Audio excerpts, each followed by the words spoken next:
Hi guys, welcome back to my YouTube channel with a new lesson. Today's lesson will be about the three prepositions in, on, and at, which they can be both prepositions of time and prepositions of place. It depends on how they are used in a sentence. So we are going to see when do we use these three prepositions as prepositions of place and when do we use them as prepositions of time. But first, let's have a look on the definition of prepositions in general.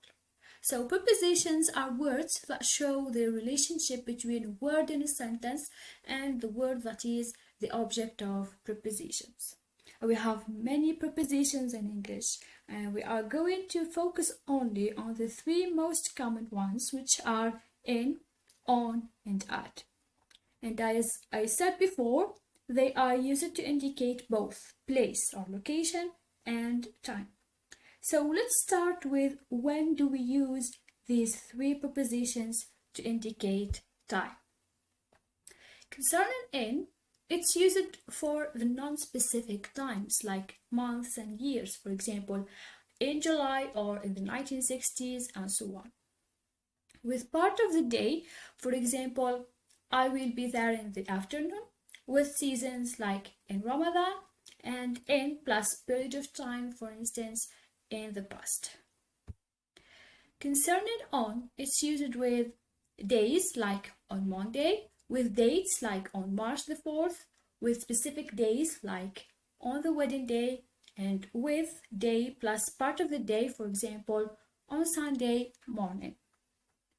Concerning at, it's used for specific times, for example, with hours like at 7 o'clock, with parts of the day like at night, and with specific times like at lunchtime. Moving now to when do we use these three prepositions as prepositions of place. Concerning in, it's used with large areas like in Algeria, with places seen in three dimensions like in the car or in the house and so on. Concerning on, it uses when something touches a surface like a fly on the table. And concerning at, it's used with position at a point. For example, I'm waiting at the bus station. Well, that's all for the lesson of today. Hope it was clear for you. And I tried to make things clear for you. That's why I talked only about three prepositions, and I will deal with the other prepositions in the coming lessons, inshallah. So don't forget to like the video and share it with people interested in learning grammar.